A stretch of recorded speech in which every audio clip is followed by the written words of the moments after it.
అందరికీ నమస్కారం. మన జీవితంలో అసలు కష్టాలెందుకొస్తాయి అని ఎప్పుడైనా ఆలోచించారా? దేవదాసు అయ్యగారి రచనల ఆధారంగా ఈరోజు మనం ఈ ప్రశ్నకు సమాధానం వెతుకుదాం. మన జీవితంలో ఎదురయ్యే ఈ శ్రమల గుంపు గురించి కాస్త లోతుగా మాట్లాడుకుందాం. మనలో చాలామందిని ఏదో ఒక సమయంలో తొలిచేసే ప్రశ్న ఇది. నాకే ఎందుకిలా జరుగుతోంది? దీనికి సమాధానం చెప్పడం అంత సులభం కాదు.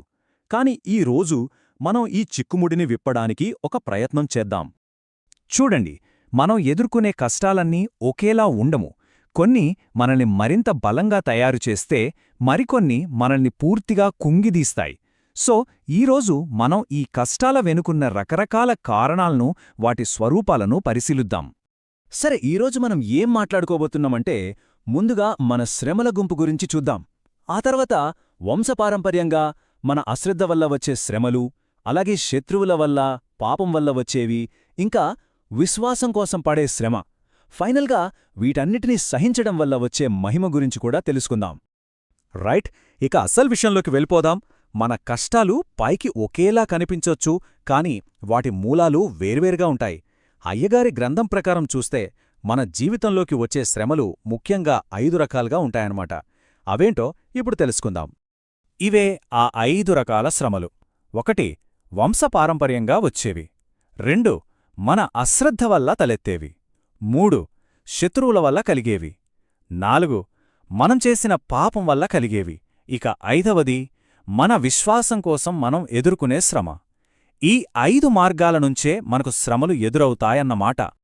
సరే, ముందుగా మొదటి రెండింటి గురించి మాట్లాడుకుందాం. అంటే వంశపారంపర్యంగా వచ్చే కష్టాలు, మన అశ్రద్ధ వల్ల వచ్చే కష్టాలు.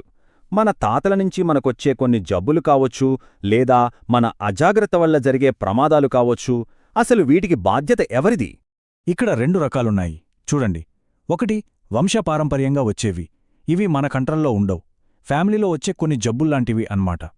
దీనికి ప్రార్థన సహాయపడొచ్చు, కాని అది దేవుని చిత్తం. ఇక 2ది మన అశ్రద్ధ వల్ల వచ్చేవి. ఉదాహరణకు, రైల్వే స్టేషన్లో మన అజాగ్రత్త వల్ల కిందపడి దెబ్బ తగిలించుకోవడం. దీన్ని మనం సహించాల్సిందే. ఈ రెండింటి మధ్య తేడా చాలా ముఖ్యం. భక్తుడు శ్రమకు సహిస్తే పిశాచి సిగ్గుపడును.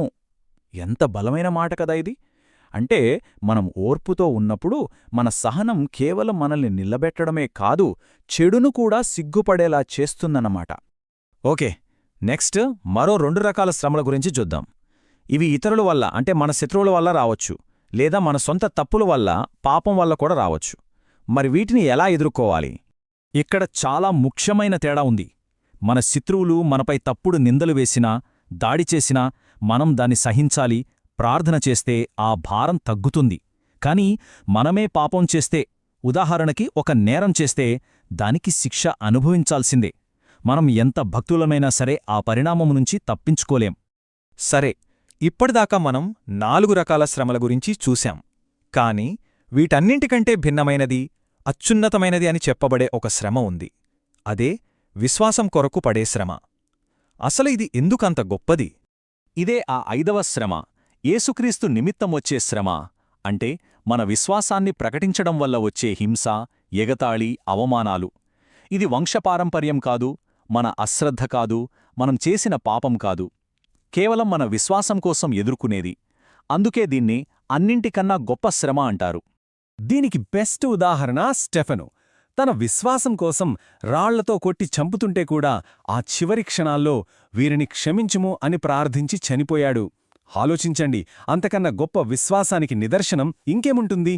సో ఇక్కడ పాయింట్ ఏంటంటే, శ్రమలను గుర్తించడమే కాదు, వాటిని సహించడం వెనక ఉన్న ఉద్దేశమేంటి, దాని ఫలితమేంటి, ముఖ్యంగా ఈ 5వ రకం శ్రమను విశ్వాసంతో సహించడం వల్ల ఏం జరుగుతుంది? దీనికి 2 ముఖ్యమైన కారణాలున్నాయి. 1. ప్రభువు నిమిత్తం సహించడం. 2. అలా సహించడం ద్వారా క్రైస్తవత్వానికి ఒక మంచి పేరు, గౌరవం తీసుకురావడం. మన ఓర్పు కేవలం మనకోసం కాదు, అది మన విశ్వాసానికి సాక్ష్యంగా నిలుస్తుంది. ఇక 6వ అంశం ఒకటుంది. అదేంటంటే, అలా విశ్వాసం కోసం ప్రాణాలర్పించిన హతసాక్షికి వాళ్ల సమాజానికి వచ్చే మహిమ, గౌరవం. వాళ్ల సహనమనేది మొత్తం కమ్యూనిటీకి ఒక సాక్ష్యంగా, ఒక గౌరవంగా నిలిచిపోతుంది. చివరిగా అసలు సందేశం ఏంటంటే, క్రీస్తు శ్రమలు సహించి మరణించి ఎలాగైతే పునరుత్థానం చెందారో అలాగే విశ్వాసంతో శ్రమలను సహించే భక్తులు కూడా తమ శ్రమల నుండి పునరుత్థానం పొందగలరు. అంటే కష్టాల నుంచి ఒక కొత్త జీవితంలోకి, ఒక కొత్త బలంలోకి రాగలరన్నమాట. మరి శ్రమల నుండి పునరుత్థానం అనేది నిజంగా సాధ్యమేనా? ఈ ప్రశ్నతోనే ముగిద్దాం. బహుశా సమాధానం మన విశ్వాసంలో, మన సహనంలోనే ఉందేమో. ఆ చీకటి నుండి వెలుగులోకి నడిపించే శక్తి అందులోనే ఉందేమో. ఆలోచించాలి.